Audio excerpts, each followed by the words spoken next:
Welcome to round 11 of the FIA World Rally Championship. It is Rallye of France, and we have returned to the Strasbourg region, to the Alsace region, in fact, in France. What does Alsace mean to you guys? Well, I'll tell you what, to me, it means fine white wine. Oh, and that's a fine one indeed. Also, means fine beer. Oh, on a day like this, that is absolutely perfect as well. But listen, in terms of rallying, what does Alsace mean? Well, it means this man here, Sebastian Loeb. It is his backyard, basically. He was born in Hagenau, not far from Strasbourg, and in fact, where the final stage of the rally takes place this year. It's a heck of a rally, this one. We've been so used to going to Corsica for the Rallye de France. We came here to Alsace for the first time last year, and it was for sure an incredible success. Massive crowds out on the stages to welcome home Sebastian Loeb. Remember, he actually claimed his 7th world title here in Alsace last year. Can't claim number 8 this time round. He might do it on the next rally in Spain, but he can't quite claim title number 8 here in Alsace. What's the rally all about? Well, it's tarmac rally, obviously. 317 kilometres, 22 stages this weekend. Last year, if you remember, the weather was just awful. It was wet, it was cold, and on the stages, it was muddy. Very slippery indeed. Loeb, first on the road, making the best of those conditions. This time round, though, well, completely the opposite. We have some quite remarkable weather for this time of year. Temperatures expected to be up round about 30 degrees by the time the weekend comes. So it won't be mud that's causing problems on the stages this weekend, but it could be gravel. We'll have to wait and see. Now, the stages themselves, well, more or less the same as last year's stages, but within the stages, the organisers have made 1 or 2 changes. Let's go and have a look at those.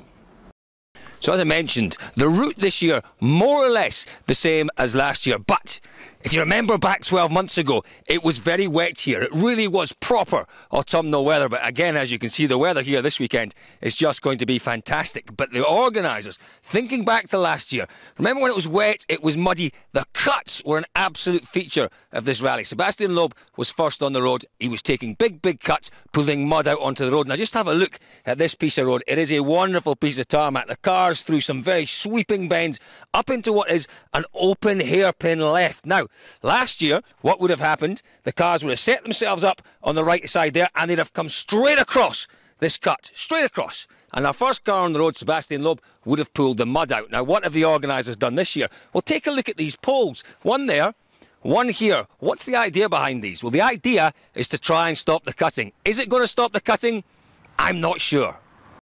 So here we are, a little further into stage 2 of the rally. Now, just a second ago I said I'm not sure about the effectiveness of these poles in terms of stopping the drivers from cutting. Well, here's quite a good example. Look at this. Again, it's a hairpin. This one, more of a tighter hairpin, but they come down the hill here, and you could drive a bus between these poles and this tree. Never mind stopping a World Rally car. These poles wouldn't stop a bus taking the cut here. It is going to be interesting indeed, because if you're going to do this sort of thing, do it properly and make sure that there's no way the drivers can take the cuts. We've seen it before. We saw it disastrously in Cyprus a few years ago, where they used, well, grow bags to try and stop the drivers cutting, and before you knew it, the road was covered in this lovely kind of soil that you grow tomatoes in. It was very odd indeed. The grow bags did nothing. Effectively, we've seen it done in Spain, where they've used logs, massive logs, put them in the cuts. Absolutely no chance of the drivers being able to take the cuts. But here, as I say, you know, these things to me, they could be quite dangerous. Look at this. Apparently it's about 1 metre in. Well, it's not even 1 metre in. That's just,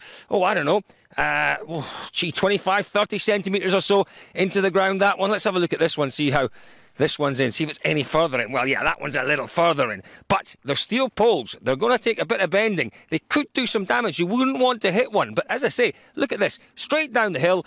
Well, set yourself up on the right there, between the poles and this tree here, and you're off. You've cut off a good few metres of the stage. It'll be interesting to see what the drivers decide to do. Well, it will be very interesting indeed to see how the drivers cope with those steel rods that the organisers have put on the insides of those corners. I don't know. I think probably 95% of them will be effective.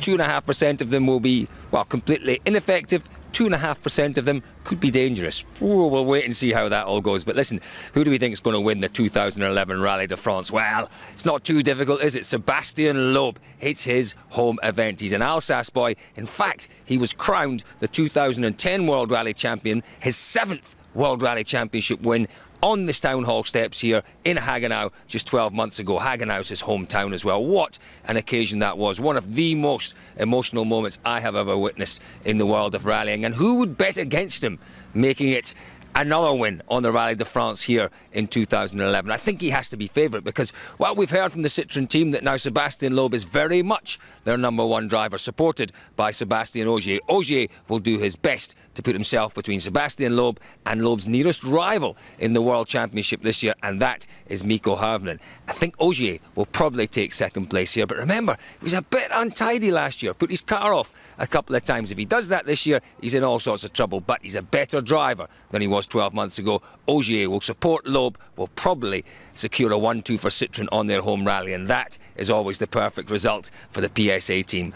What about third place? Well, I tell you what, I actually think Danny Sordo will do Sébastien Loeb a favour as well, because I think Sordo will finish in front of Hirvonen here. Sordo had a remarkable Rally of Germany just a month or so ago, and he took that Mini John Cooper's works car to its first ever podium, and it was quite an incredible podium indeed. Remember, Mikko Hirvonen had a puncture in Germany, but he had a day and a half to catch Danny Sordo, and he made absolutely no inroads in that day and a half. Sordo, in fact, was able to extend that lead, and if he can do that again here, it will be quite a remarkable result. I think Sordo has to go into the very first stage of this rally with the right setup. Then he could well take his second podium of the year. Beyond that, well, you've got to look at the two factory Fords, and then somewhere behind them, perhaps, even Petter Solberg. He was woeful, unfortunately, in Germany, miles off the pace, Petter Solberg. And, well, is he going to do much better here? I would hope so, but I fear for him here in Germany. Well, in Germany, in France even. Let's wait and see how it goes. So my 1, 2, 3 for the Rallye de France 2011 is Sébastien Loeb, Sébastien Ogier and Danny Sordo. Sébastien Loeb to be crowned king again? Not quite. Can't quite be crowned world champion this time round here on the steps of his local town hall. He'll have to wait, I think, until Rally of Spain for that. So, join us on iRally on Friday morning for 317 kilometres of Rally of France for 22 stages. Now, if you haven't done so already, I know you're getting a bit bored of me saying this, but press that subscribe button. I'll tell you what I'm going to do for you this time as well. There we go. There's our hero. That's upside down. Sébastien Loeb. What a man he is. Lovely man, great driver, legend of these parts, the legend of the world of rallying. What I'm going to do for you, boys and girls, I'm going to get him to sign that for you. I'm going to pop this into a Rallye de France rally bag full of a few other little bits and pieces from Rallye de France. All you have to do to make these your own is to leave a little message for us. Press the subscribe button, leave a little message for us on our YouTube channel, and one of you will have this autographed picture in that rally bag from Sébastien Loeb.